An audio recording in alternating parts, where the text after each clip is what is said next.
Hello everyone! Welcome back to Ace Attorney Trials and Tribulations. That is the name of this game. Got that right for like the first time ever.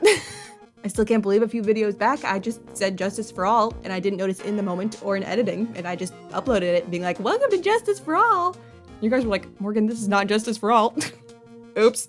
Anyway, yes, we're in chapter 4 of this game and it looks like we're playing as Mia again, which if you remember the beginning of the last video, we did not start on this piece of dialogue here. We started on the date.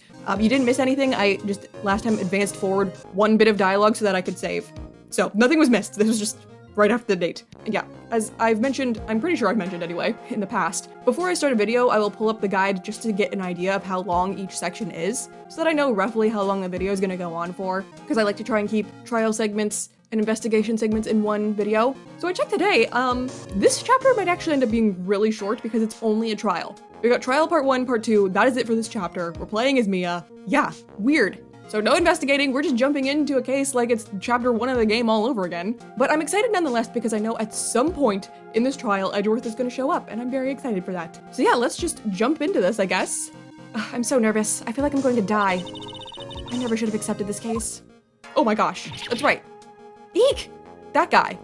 Right. Phoenix was like looking at a case. This was like Mia's first case, I think? He was looking at that in the last video. He also looked to be in the hospital, which is weird. I'm guessing these are gonna be, like this case is gonna be somehow connected to the one in chapter 5. Good morning. Don't be so jumpy, Mia. I didn't do nothing, I swear. I didn't kill nobody. Terry Follis, my first client. Sentenced to death 5 years ago, and now a prison escapee. Just relax, Mia. Make small talk and try to relax him. So why did you escape anyway? Eek! I'm sorry. Please do not eat the ball and chain. I didn't do nothing. I didn't kill nobody. I never lie. I didn't escape from nowhere. But, Mr. Follis, the police just recaptured you 2 days ago. Sorry. I told a little lie.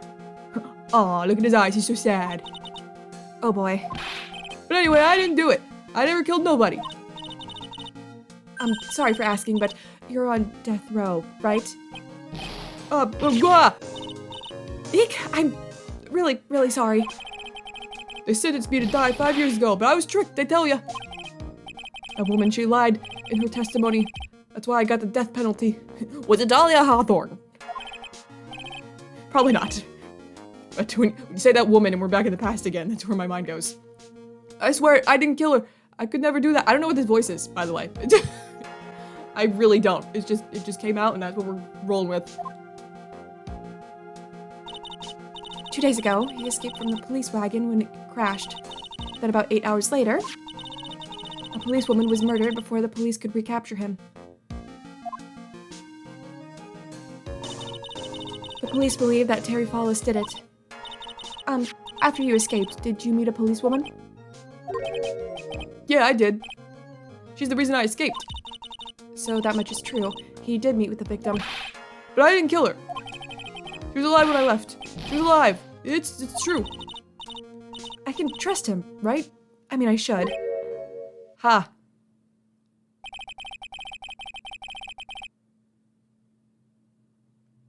Gatto? What?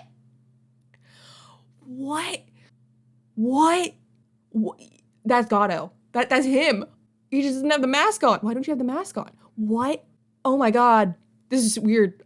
This is so weird. It's so weird to see him. You knew Mia. Well, I feel like... I did kind of suspect that because forever ago, Mia took over Maya in a trial and Gatto got like weird. Like I feel like he noticed. You're not going to figure out the truth just by staring at the guy. Why are you here? I came to see how our little kitten was doing all alone in the big scary lion's den. I thought maybe you'd like someone to play with. Where's Mr. Grossberg? Ha, that old man is probably still in bed. I bet he's clutching an empty bottle and mumbling in his sleep. Aren't I good enough? After all, it's me, Diego Armando. Do I know that name? Do I know that name? So that's Gatto's real name. I didn't say. So, Diego Armando, the finest attorney at Grossberg Law Offices, is here for me. It sounds, like the name Diego itself sounds familiar.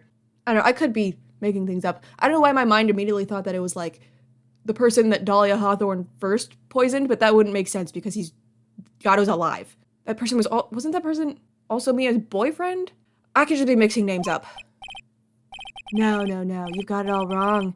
Say you're the finest. After all, it took an amazing amount of guts to take this case. Imagine an escaped death row convict for a first client. Yeah, thanks. I wish I could get out of it, though. Ha, relax. I just heard some good news. The prosecutor for today is fresh out of his diapers as well. Really? However, unlike a certain somebody who I won't mention, he's earned the reputation as a genius since beginning his law career. Is it Edgeworth? Isn't he the same age as Phoenix? How would Edgeworth already be out and, like, doing this kind of stuff? If we haven't even had the one where Phoenix was on trial yet, and he was still in college. Genius? Well, it's about time to head in, kitten. Sharpen those claws of yours. It's go time. Do I have anything in my court record? Valerie's autopsy report. Stabbed with a knife in the back. Died from blood loss between 4 and 5 p.m. Okay. My client, sentenced to death 5 years ago, escaped from custody 2 days ago. Valerie Hawthorne! Oh, the plot thickens. Oh, the plot thickens. Wait, I'm trying to remember. It's been a while. Didn't Dahlia have something against Mia? Like, she did not like her. And maybe it's because we're gonna get this guy off? And maybe she thinks that he really killed whoever this is. This is clearly related to Dahlia. A hotshot lawyer, my senior, and rival at the office, a bit smug. What is going on here? A solitary confinement cell for the condemned must be the world's loneliest place. And that's what my client ran away from. Every other lawyer gave up on him, but not me. When I saw those overflowing eyes and heard that simple childlike voice, I did not give him a childlike voice. I just had the feeling that he was telling me the truth.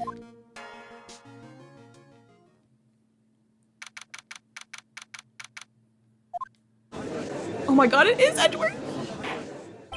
Who? And Judge. Judge did not look like that in Mia's other case. You're Judge's cousin! Well, I think the game actually said that there was a different relation, but no, I'm sticking with my story. You're Judge too, Judge's cousin. Court is now with the same voice. Court is now in session for the trial of Terry Fallis. The defense is ready, Your Honor. Ah, hello! Oh my gosh, look at little Edgeworth! The prosecution has been ready for a while, Your Honor. Oh my god, hello, Edgeworth! Look at you! Look at you, little Edgeworth! Are you in my court record yet? No. I'm just trying to figure out the timeline because Phoenix gets started later. Rita's really smart and advanced. Phoenix is still in college. I understand the lawyers for both sides are newcomers. Yes, Your Honor. I'm Mia Fey. Miles Edgeworth, Your Honor. So you are the new prosecutor everyone is talking about, eh? They say you joined the prosecutor's office at quite an early age. At 20, Your Honor. That's right, he did join young. So I think Edgeworth is just like really advanced. I guess our little kitten hasn't earned herself much of a reputation yet, huh? Come on, Mia, you can't lose. Not to someone younger than you. You're in the court record yet? Look at you! Look at you! Dubbed a genius as soon as he started as a prosecutor, today is his court debut at 20. Right, I forgot that you were like advanced. That makes sense why Phoenix is still in college then. Young people are running a trial. I'm not too sure how I feel about that. I think my cousin, Judge, would love it though. Now then, the defendant in this case is currently a felon on death row. 2 days ago, he escaped from a police wagon, is that correct? Precisely. But the defendant is not on trial for escaping prison.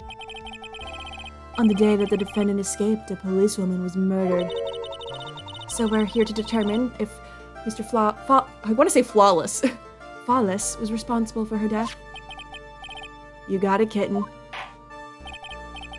Well then, Mr. Edgeworth, let's hear your opening statement. Yes, Your Honor. It was 5 years ago. The defendant, Terry Paulus, was sentenced to death in this very court. His crimes were kidnapping, extortion, and murder. The girl he threw off the bridge was only 14 years old. A truly horrible crime. I remember it well. There was no decisive evidence, so the trial was long and protracted. You're not very good with words, are you? Shut up. Correct. But in the end, what finally decided the case was a certain witness's testimony. Look at you point! Look at you point, little Edgeworth. Oh my god. A witness's testimony.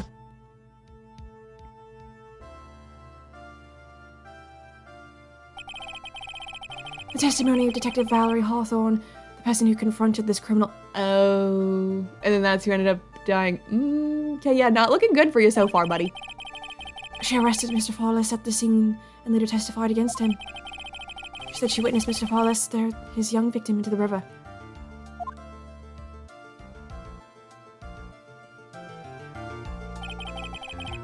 For those who are not aware, Eagle River is well known for its powerful current. Most bodies that fall in are never recovered.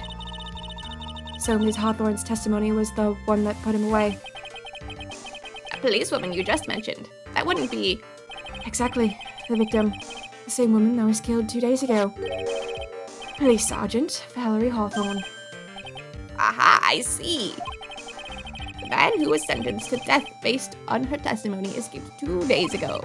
With only one thing on his mind. To take revenge against the woman who convicted him. Aha, the truth is becoming clear to me now. Your eyes are gigantic. I don't remember Judge doing that. Huh? Yes. It's quite obvious that the defendant is guilty.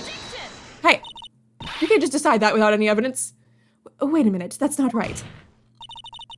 At least hear the case before you decide on that outcome, Your Honor. Watch yourself, Miss Fay. I'm not sure I care for your word choice or your tone of voice. Excuse you, Judge 2. That's just how a trial works. You can't just go in and decide without hearing the case. Young people these days simply don't know how to respect their elders. Who did that? Someone else did a sprite very similar to that. Was it Von Karma? Why, you're even younger than me, you hypocrite. Now then, Mr. Edgeworth, please call your first witness. I call the detective who was in charge of the initial investigation of this case. Gumshoe? Hey, buddy, look, you got a different coat. Witness, state your name and occupation. Gumshoe, Dick Gumshoe. I'm the homicide detective in charge of the case, sir. Finally got promoted to the detective division half a year ago. Oh, cool. I don't believe anyone asked you about that. Hey, ma'am, got any idea how much work it takes? What is it? You're just really gorgeous. Excuse me? No, seriously, my heart. Taken for you. Detective, pull yourself together and try to be professional. Otherwise, I'll write you up on contempt so quick that something other than your heart will ache. That's my Edgeworth. Okay, I got it. Okay, you're gonna like Maggie in a few years. Now, detective, tell us about the incident. Yes, sir, right away. The victim was Sergeant Valerie Hawthorne, a veteran on the police force. She was stabbed in the back with a knife and died from excessive blood loss. That much is already stated in the autopsy report. The court would like to hear more details about the incident itself. Yes, sir, I gotcha. Okay, let's take a look at this aerial map of the area here. This is a sketch of Dusky Bridge, an old suspension bridge. And the river that runs under there is Eagle River. The victim and the defendant met there, on top of the bridge. After stabbing her in the back, the killer carried the victim back to his car. He was recaptured at a police checkpoint as he was trying to make his getaway, sir. I see. Bridge located 40 feet above Eagle River. Was the victim's blood found on the bridge? Victim, Sergeant Valerie Hawthorne, was wearing a thick coat, sir. Unfortunately, no traces of blood were found on the bridge. Mr. Edgeworth, I warn you that I absolutely despise conjecture. If there was no blood on the bridge, then you have no proof that they even met there. This judge is kind of mean. I don't like him. I don't like Judge 2. Your Honor. If you're listening to the testimony we've prepared, I'm sure you'll be convinced. The two of them most certainly did meet on the bridge that day. Why, Mr. Edgeworth, I'm not sure I like you wagging your finger at me as though I were some hoser. Detective, proceed with your testimony. You don't like a lot of things, Judge 2. Yes, sir. Here we go, Mia. Hang on. Okay, now, listen carefully, kitten. One little mistake and this guy will drink you for morning tea. Trust me and get ready. This pose is weirding me out. It's like he's trying to flirt. I don't like it. Summary of the incident. On the day of the incident, an unknown person phoned the sergeant and asked to meet. Sergeant Hawthorne went to Dusky Bridge at the designated time and met with Mr. Flawless. And that's where she was brutally murdered, sir. The colonel stuffed her body into his car trunk and tried to make a getaway. Mr. Flawless was arrested at a police checkpoint we set up at the base of the mountain. Okay. Well, you certainly have established the importance of the bridge. Naturally. Now, would the defense please hurry up and proceed with the cross-examination? Yes, Your Honor. Cross-examination. Coming right up. Hey, settle down there, kitten. Stop calling me kitten. Stop calling me kitten and then doing that pose. I don't like it. The icing on the cake is if his theme started playing. If you keep trembling like that, you're gonna make me spill my coffee. I'm not trembling. It's just cold in here. The courtroom can be a cold battlefield, all right. Especially for a beginner. I don't need you to worry about me. I mean, the defendant, the witness. Everyone's a beginner in here.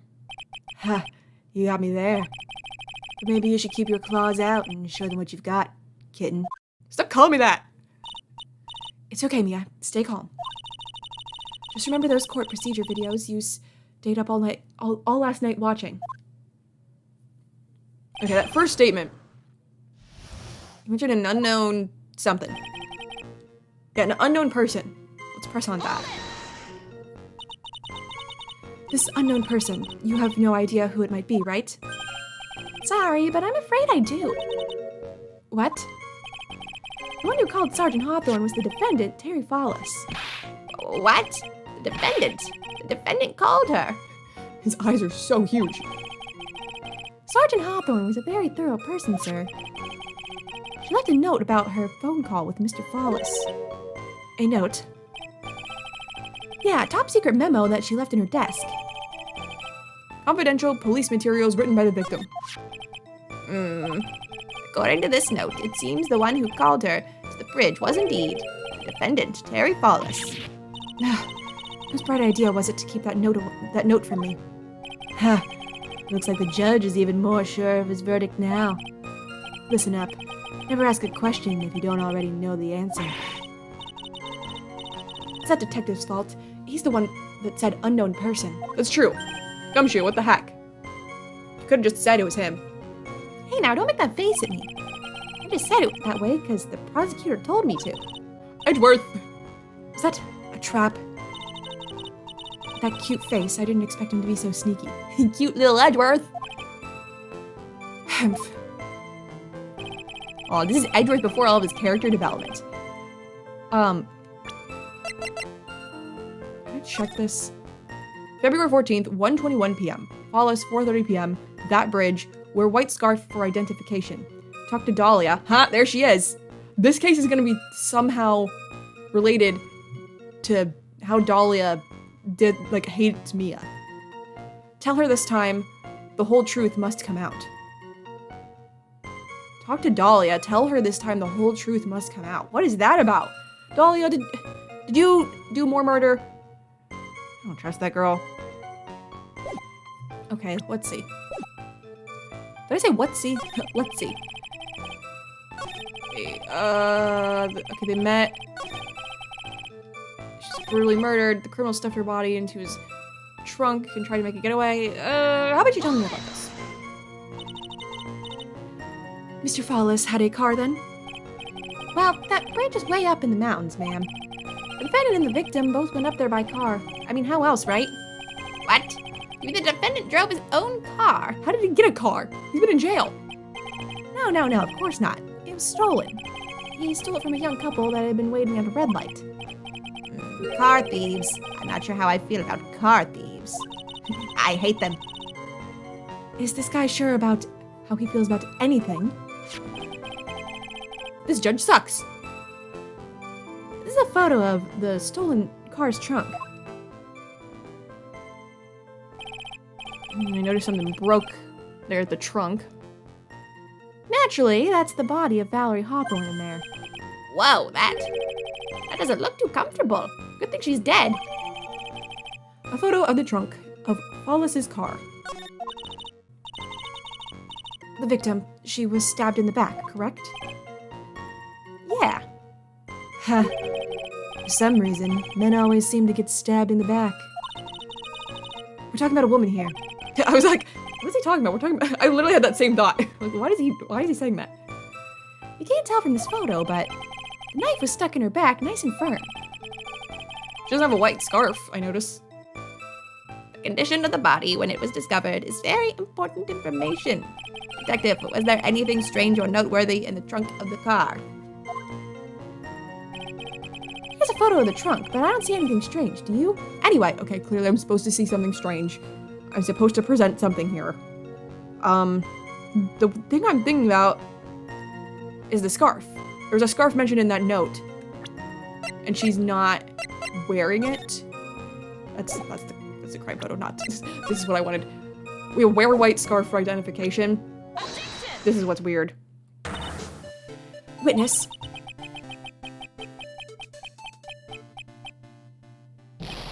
What is it? Do you have something to say, Miss Faye? I'm sorry. I totally forgot what I was going to say. This is the first time I've ever had to actually address someone like that. You should have practiced before coming to court. Honestly, Miss Faye, I'm not sure I like this. You don't like anything. I don't like Judge 2. Humph. Say there, little kitten. Want a piece of my coffee candy? Candy? Well, you're still too young to be drinking real coffee. How old is she? Come on, Mia. Shake it off. You're a lawyer. We don't know how old Mia is, but he's 27. It's weird. She's not there. Detective? Yes, ma'am? This photo. You said that there was nothing peculiar about it. Is that correct? Yeah, that's what I said. Well then, I suggest you take another look at the note written by the victim. The note? It very clearly says, wear white scarf for identification. The caller must have forgotten what the victim looked like, thus this special request. I have one very simple question for you, Detective. Where is the white scarf? I can't seem to find it in this photo. Well, to be honest, we didn't find it in the trunk, ma'am. And you stopped there. You should have looked for it.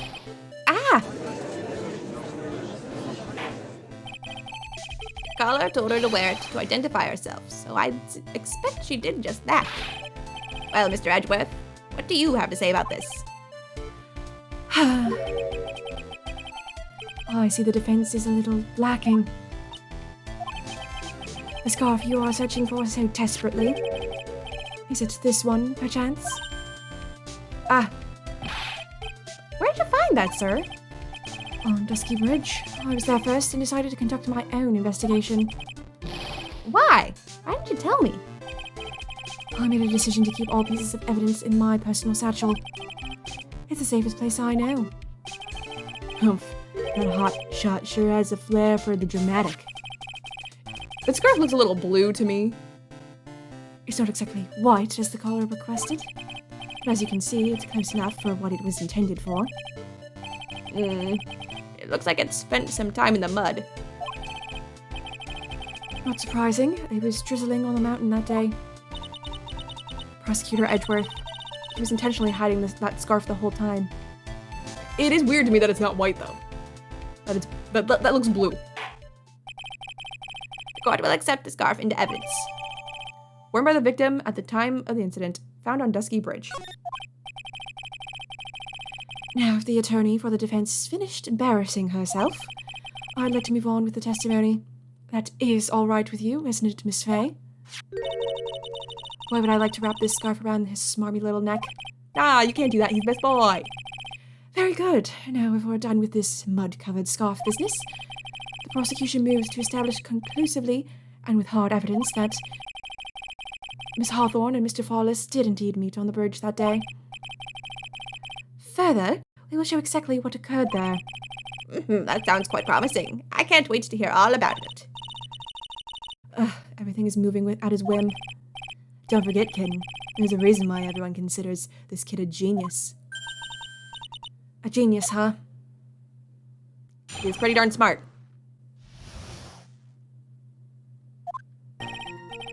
Actually, there is an eyewitness who was there when the incident took place. This photo was accidentally taken by the witness. It shows the Vic wearing this scarf, sir. She is wearing a scarf. It was drizzling that day. Unfortunately, it was a little hard to see what was going on. Anyway, the criminal shoved the victim down from behind and stabbed her in the back. That must have been when the scarf fell off.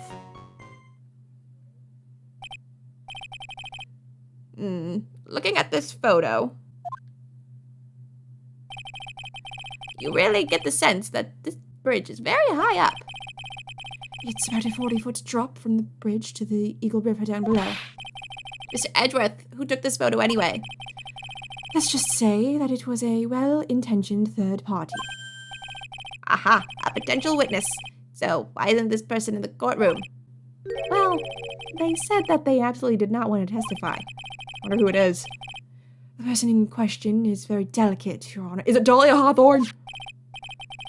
Besides, as long as we have this photo, we see no reason to compel them to testify.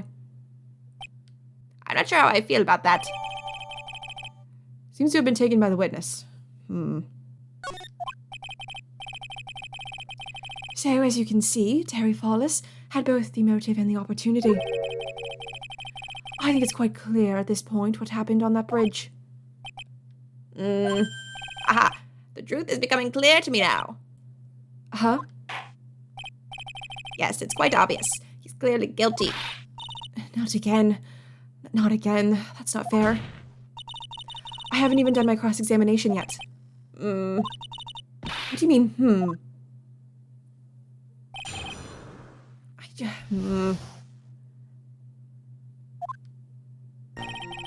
Okay.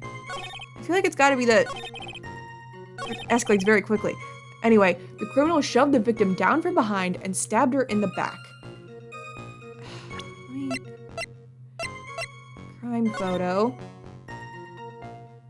Is there anything in here I should be noticing? What about the witness photo? I don't know how he shoved her down from behind. And they're standing like this, unless she turned around. Okay, I looked at the guide because I really can't figure out what exactly I'm supposed to be noticing in either of these photos to present there. Because I feel like I've got to be presenting something there. Apparently I'm supposed to present this photo on this statement. I don't know why. I don't know why. I don't know what is sticking out about that. So at the time of the crime, there was a light drizzle coming down, correct? See, I did think that she, technically should be, drenched, and she's not there, but I don't know, I was second-guessing myself. I didn't think that was, enough. Yeah, and fog, too. Just a generally soggy atmosphere. Is that what it was? Was I right the whole time and I checked the guide? Because I doubted myself. Ugh. Well, I have evidence that doesn't go with the soggy atmosphere. You guys aren't even gonna believe me because I didn't say it out loud, but I was like, I don't know. Shouldn't her coat be wet in my head? But I thought that was stupid. But then again, there's that whole circus case, so maybe I shouldn't doubt my stupid ideas. This is a photo of the victim's body that was found in the car trunk. Considering the conditions at the scene of the crime, something isn't right. Well, by all means, please enlighten us as to what isn't right. What is it about this photo of the trunk that doesn't fit with the... didn't get to finish reading. Her coat. Naturally, the answer is right here. The victim's coat. As far as I can see, there's nothing strange about it. That's exactly what's strange. Recall the testimony. What were the conditions on the bridge that day? It was drizzling and foggy. Dusky bridge was all wet. If the victim really had fallen down on her stomach on top of the bridge, then the front of her coat should have been covered in mud. Eric! That's exactly right. The other day, I fell on a muddy street and my gorgeous playoff beard was fouled. I do admit that the crime scene was quite wet that day.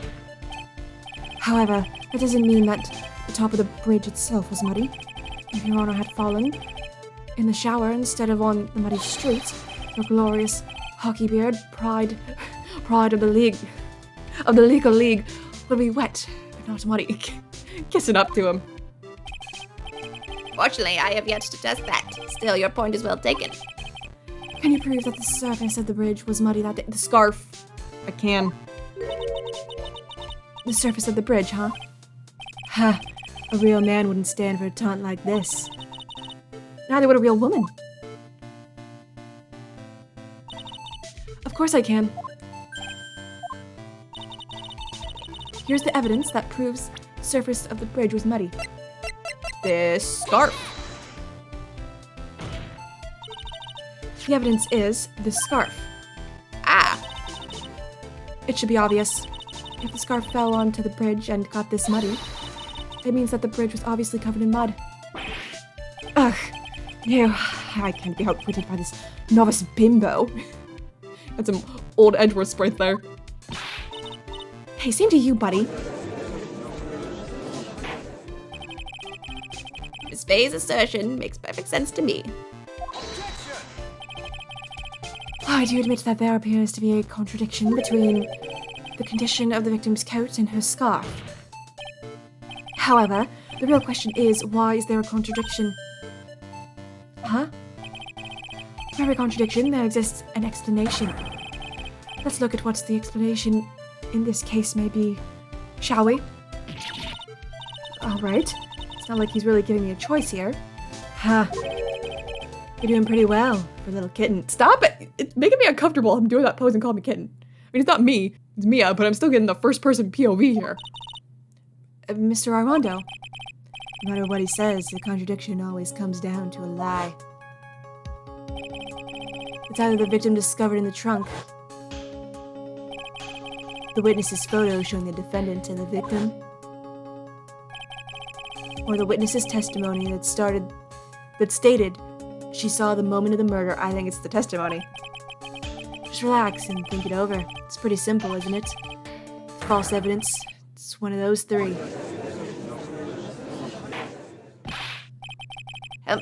What you said just now, I'm not sure I like that. You don't like anything. That wasn't me, Your Honor. It was the coffee aficionado over here that said it. I notice he's like not as crazy about the coffee. Like, yeah, he's got it, but he's not constantly talking about it and chugging it. Scott is not in the habit of accepting false evidence, you know. Blame it on him, Your Honor. He's the one trying to slip false evidence into court. But we won't let him.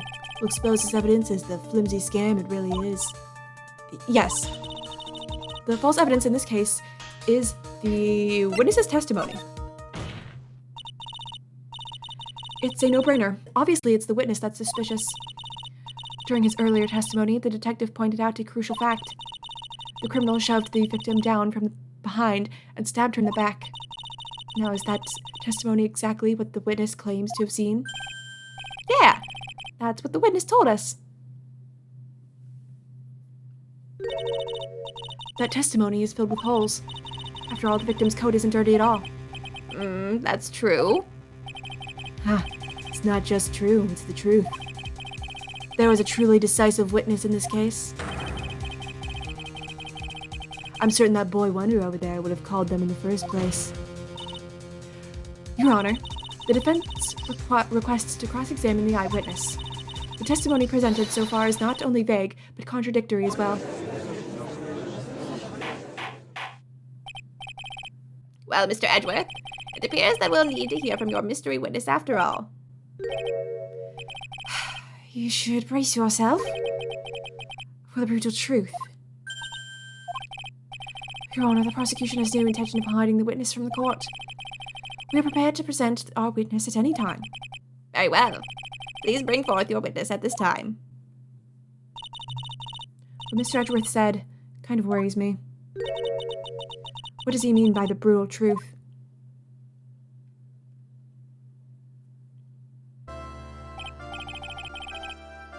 Now, let's proceed with the testimony. Mr. Edgeworth, please go right ahead. Thank you, Your Honor. The prosecution summons a woman who saw the events that day with her very own eyes. This is it, Mia. The battle begins here.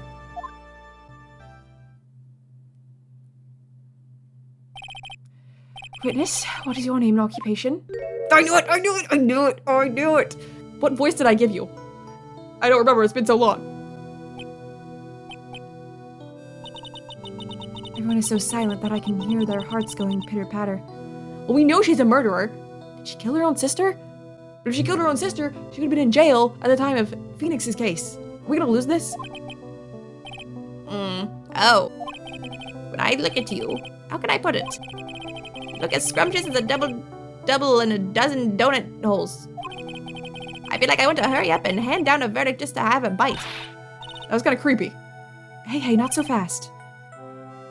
As I said before, this witness is very sensitive and delicate. I would ask the court to please exercise care when addressing her. Yes, indeed. Thank you, Mr. Edgeworth. You're a true gentleman. Miss Fay, you could learn a lot from this man. If he's such a gentleman, he sure doesn't act like one to me. Sir? I don't know if this is the voice I gave her. I don't remember. Yes, my dear. This is my first time, so I'm sure I'll make a lot of mistakes. Anyway, I just wanted to say I'm sorry for all the trouble I might cause. Not at all. It's no trouble at all.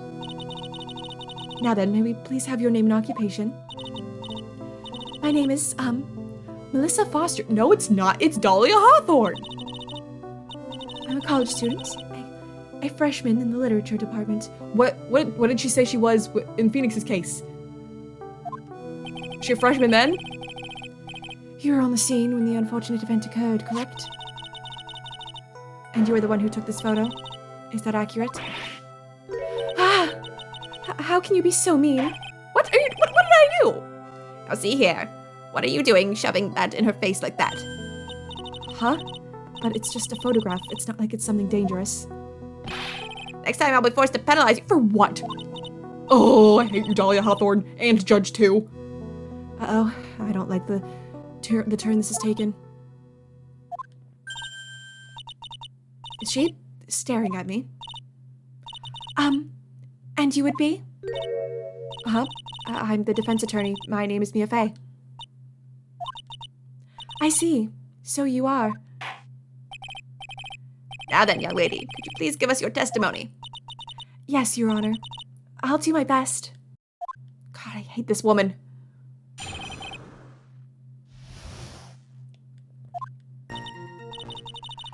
I was using my camera to take some pictures of wild flowers. Then I noticed there were two people standing up on the suspension bridge. Suddenly, they just started fighting. That's when I hurried and took the photo that shows the crucial moment. No, you didn't. They were standing, like, far apart, calmly. And right after that, I called the police. By the way, where were you standing when the incident occurred? I believe the map would be of help here. I was standing right over here. I was standing in a beautiful field surrounded by tall cliffs.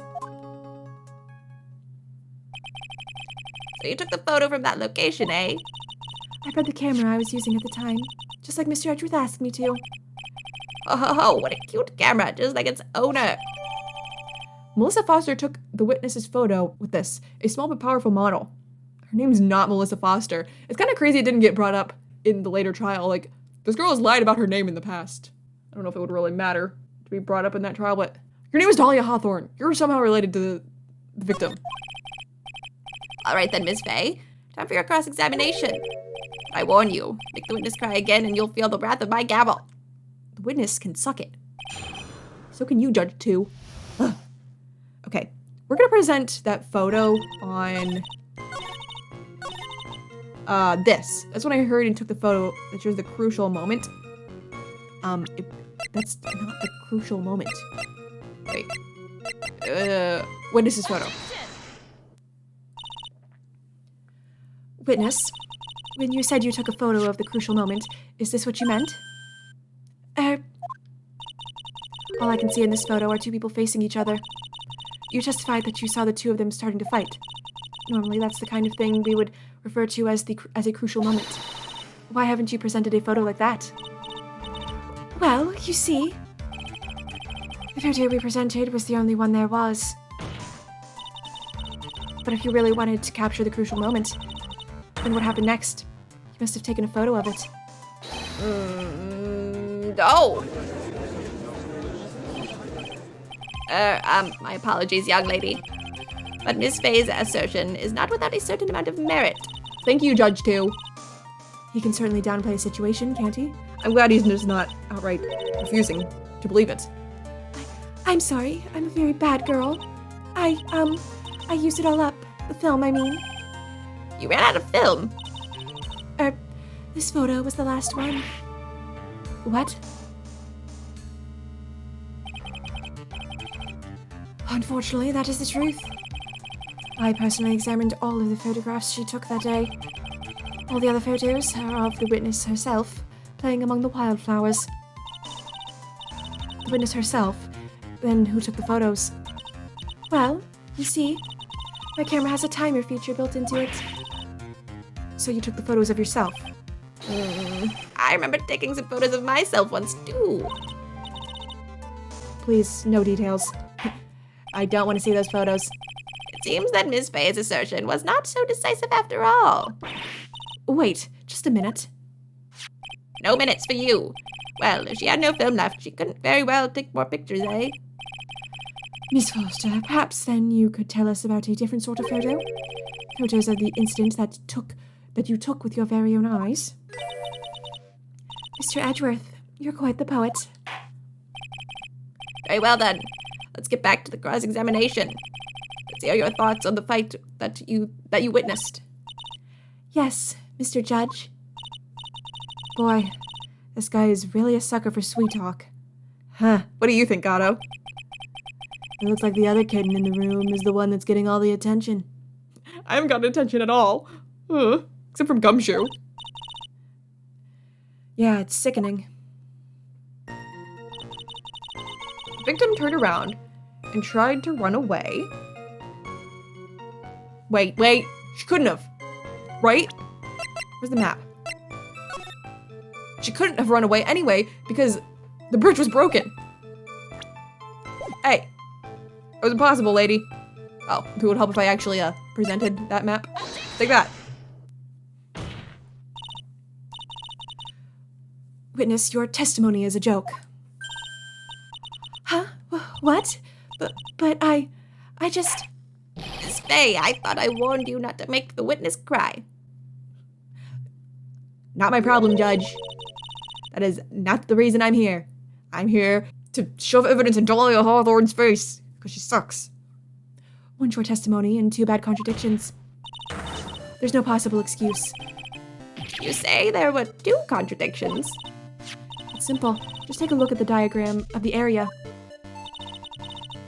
According to her testimony, the 2 of them were in the middle of the bridge. But if they were, and the victim had turned around and tried to run, well then... She would have hit a dead end. You said 10 yards, but she couldn't have ran even 5. Because Dusky Bridge is collapsed on that side. Ah! What does all this mean? It's very simple, Your Honor. This charming little witness told a charming little lie. That's all there is to it. This beautiful young lady has been lying to the court. It won't be the last time she does it. Just a moment, Your Honor. Mr. Edgeworth. Your Honor, allow me to personally apologize for the confusion. What do you mean? There's one major mistake in this diagram. What did you say? What are you referring to? It's all because this diagram was made after the incident occurred. It's a very old bridge. We couldn't find any official blueprints of it. So you're saying? I'm saying that even though this bridge is currently in disrepair, there's no evidence that can prove that the bridge was broken during the incident. Darn it. That's ridiculous. You can't actually tell the condition of the bridge from this photo. I apologize to the court for not being more clear when I presented the evidence.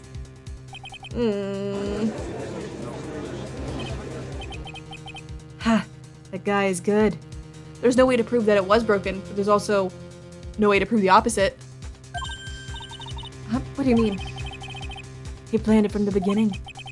He's a genius, all right. That diagram of the bridge was his insurance policy. What? The coward. Well, Miss Fay, it seems you've once again made a reckless accusation. I'm so sorry. I should have been more careful myself. No. It wasn't your fault at all. Now then, shall we go on with the trial? I'd like to establish once and for all what it was that the witness actually saw. Indeed. All right, young lady. May I ask you to please proceed with your testimony? But it's so hard to go on. We're all on your side, Miss Foster. That's not her name. There's no need to worry. Just tell us what you saw. Which, by the way,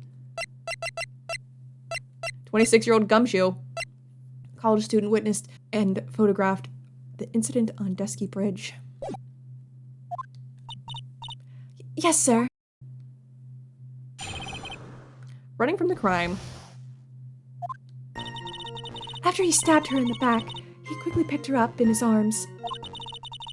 Then he carried her over to the car. I suppose that was the only way he could make sure the body stayed hidden. He couldn't just leave the body on top of the bridge. Oh, I'm sorry. I'm only supposed to talk about what I saw. Witnessing such violence must have been difficult. Yes, sir. I'm still shaken up. If he accepts this testimony as it is, we're finished. Don't say that. Oh well. Maybe I'll stop off at my favorite cafe on the way home. They make a really good mocha latte. Is that what that says? I don't know. I don't drink coffee. I am the opposite of Gato. This trial isn't over yet. Ha! That's what I like to hear. All right, Miss Fay. Your cross-examination, if you please. The contradiction is staring you right in the face, Mia. Go on the attack. Well, there's only one thing I could think of. I have to present, which is feeling like I do. I suppose the only way he could...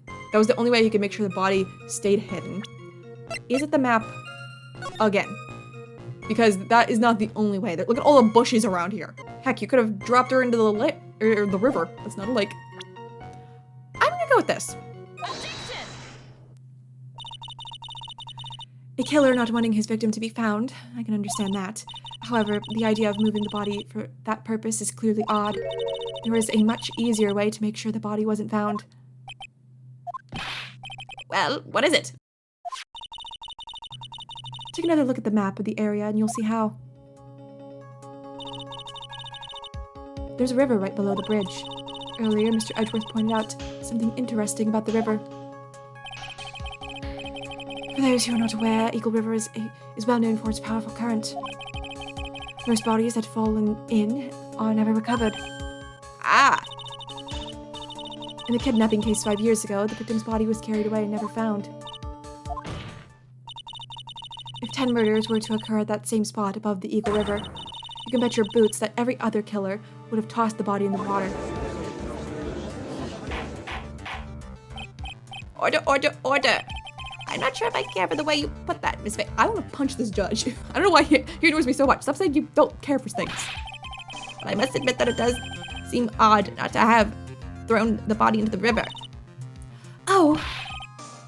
Well, Mr. Edgeworth, How sad. Perhaps Miss Fay would do well to try taking a dip in the river herself.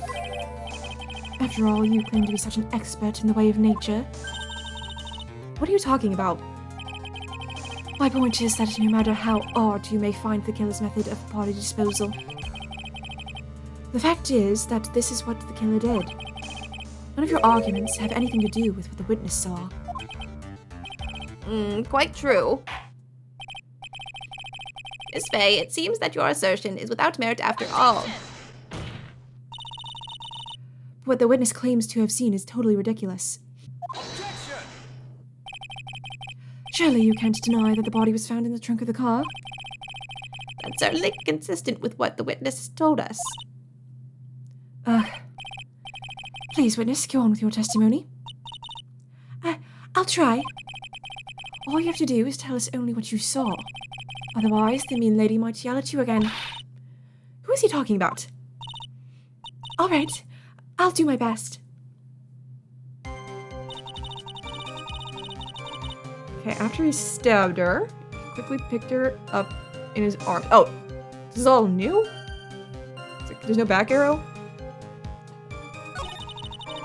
Then he carried her over to the car. The killer broke into the trunk of the stolen car and hid the body in there. He couldn't just leave the body out on top of the bridge.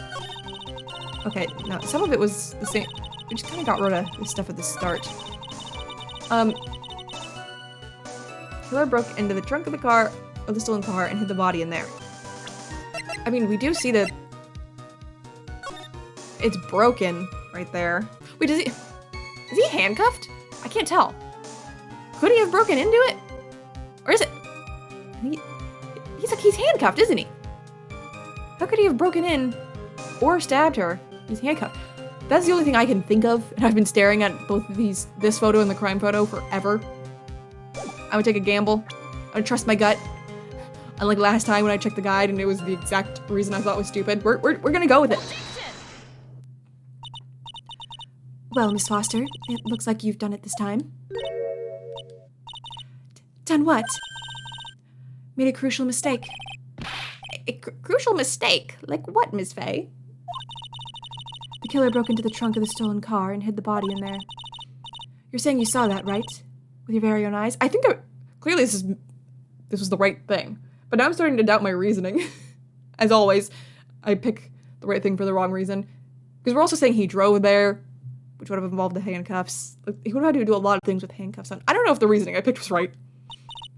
Yes, and? It's simple, Miss Foster. Take a look at the diagram. The place you claim to have taken the photo from that day is here. She wouldn't have been able to see it. Oh. Well, my logic was off again. But I got it right anyway. I do that so often in these games. It's crazy. It's gotta be like a talent. It's like I can sense the right piece of evidence, but it's never for the right reason. Do you see what I mean? Even if you tried to see the car. This outcropping of rock is directly in the way. Ah! That's right, Miss Foster. From where you were standing, you could not have possibly seen the killer's car. Ah!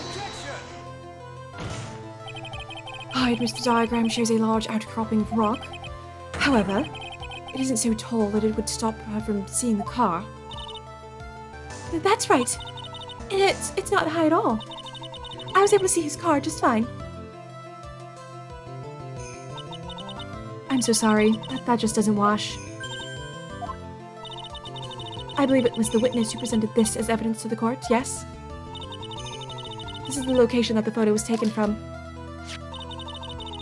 Your own photo tells the whole story. You can clearly see the left side of the bridge, but the outcropping that is being referred to is really more like a cliff. Ah! Your view should have been completely cut off by this cliff. But still you claim to have been able to see the killer's car. No! Order in the court. What is the meaning of all this ballyhoo? What is ballyhoo? Your Honor, don't jump to any hasty conclusions. The fact that the escapee fled in a stolen car was reported on the news. After witnessing a murder, I'm sure you can appreciate that the witness was very upset. She must have heard about the stolen car and convinced herself that she saw it. but she was repeatedly warned before starting her testimony. She was told to testify only about what she saw with her own eyes. Oh, Mr. Judge, what is it? I think I must have remembered things wrong. Hey, wait a minute. You can't just say that. Miss Faye, no one on the face of this planet is perfect. Yes, indeed. Quite true. You know what they say. To err is human, to forgive divine. I'm inclined to give the benefit of the doubt to our witness here. The benefit of the doubt that she thought she saw the victim being shoved into a car when she really didn't, that is a whole lot of benefit. What? That's not fair. Huh. Save the tears for later, kitten. Mr. Armando? Don't look back until the trial is over. Now's the time to go forward. But that wasn't fair. Okay, kitten. You need to relax. Then you need to remember the other kitten's testimony. The killer broke into the trunk of the car and hid the body in there. So tell me, how did she know that? How did she know that he broke into the trunk? Aha! Well, Miss Foster, until you can explain how you knew that, you're going to have a lot of very suspicious people on this side of the courtroom. Well, witness? Well, I'm certain that he broke into the trunk because there was marks left on the trunk lid. How would you know that? I'm certain there were scratch marks from when he broke into it. What? Let me see that photo. It's true. These certainly look like scratch marks around the keyhole. It's obvious that this trunk has been broken open. Well, Miss Faye, are you satisfied? Judge is on her side. I can't make any mistakes here. What she just said, is there a contradiction in there somewhere? No, it doesn't work. Melissa Foster, it looks like you finally betrayed yourself. What? You said you were in a field taking photos of wildflowers. But even so, you knew about the scratches. The question is when?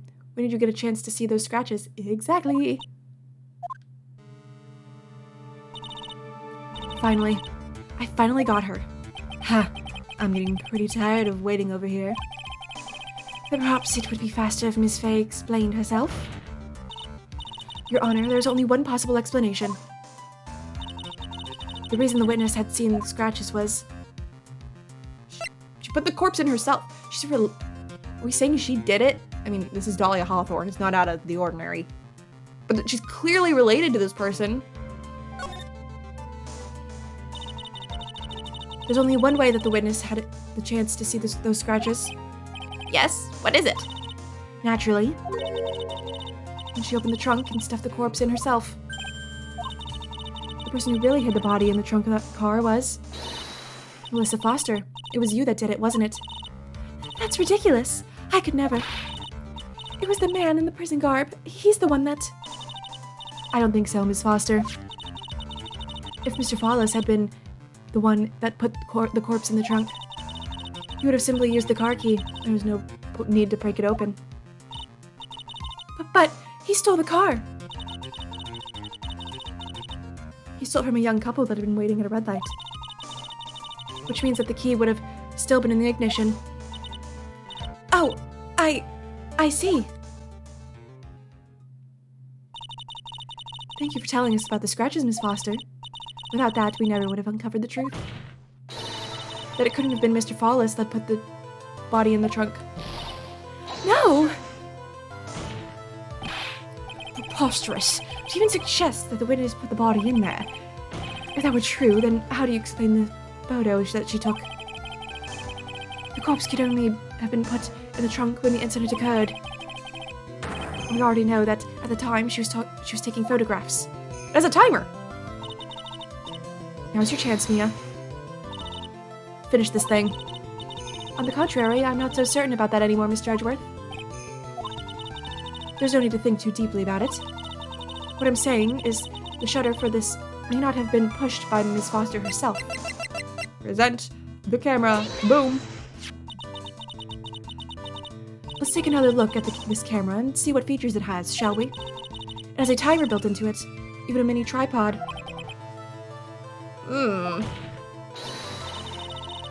Why, it's almost as if she had brought this camera just to take this picture. What are you trying to say then, Miss Fay? If when the crime occurred, Miss Foster wasn't in the field as she claimed. It's okay, Edgeworth. It's gonna be okay. I know you're flustered, but it's gonna be okay. Well, if she really did use the camera's auto timer, and the answer is yes, she was somewhere else. Exactly, she was not in the field. Would the defense please explain further? Listen, this is a crucial point. Where was Miss Foster when the incident occurred? And answering that question will also make clear Miss Foster's true identity. Well then, please answer this question. Where was Melissa Foster when the incident occurred on the bridge? Wait.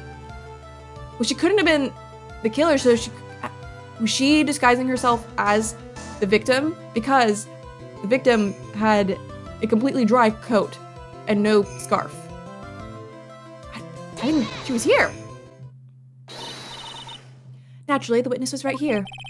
But that's where the victim, Miss Hawthorne, was standing. Order, order, order. Miss Fay, what on earth? Your Honor, if I may. After parting with the victim on the bridge, the defendant fled by car. But this would mean that there was no time to put the victim in the trunk. In other words, if someone put the body in the trunk, it could only have been before the defendant met the victim. She was killed before, put in the trunk, and then the meeting happened. It was like a fake staged meeting afterwards. How asinine. Of course Mr. Fawless met with the victim. The only person with the opportunity to have put the victim in the trunk is the same man that killed her, Terry Fawless. You still don't understand, do you, Mr. Edgeworth? By the time the witness's photo was taken, the victim was already dead. The person in the photo was not Valerie Hawthorne. What? I've never heard anything more ridiculous in my entire life. Then who exactly is the victim in this photo? It's obvious, isn't it? It's your own witness. What? It's the only possible explanation. The woman that Mr. Fawless met on the bridge that day was not Valerie Hawthorne. It was you, Melissa Foster. Me? Let's remember that it was raining and foggy on the mountain that day. Mr. Fawless himself believed that the woman in front of him was Valerie Hawthorne. But the defendant knew Valerie Hawthorne very well. After all, she was the woman whose testimony helped get him convicted. He didn't, though, because he needed the white scarf to identify. But since then, my client has spent 5 hard years in a federal penitentiary. He couldn't remember exactly what she looked like anymore. You're just making this up as you go along. Where's your proof? I've got it all right here. This piece of evidence will blow this case wide open. At the time of the incident, Mr. Fawless had forgotten what Valerie Hawthorne looked like. Because of this scarf. Mr. Fawless had forgotten the victim's face. That's why he needed some piece of identification. Namely, this muddy scarf. Ah! It was Mr. Fawless who requested that she wear this scarf to identify herself. It's already been proven by the notes the victim left. In other words, as long as you were wearing the scarf, like he asked, anyone could have pretended to be Valerie Hawthorne. Well, what do you have to say to that, Melissa Foster?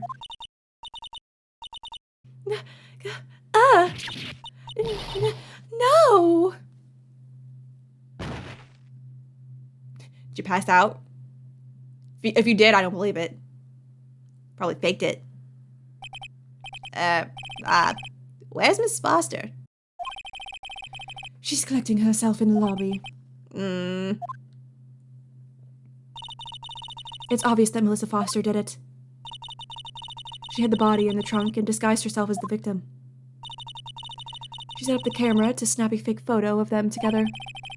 The only question is, why did she do it? Well, isn't that obvious? She's the real culprit. Yeah, but why? Why'd she kill her? Huh.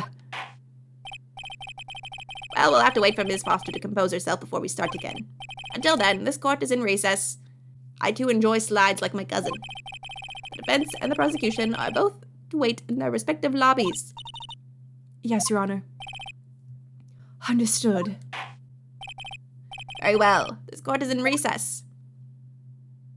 To be continued. Okay. I'm very curious how this is going to turn out.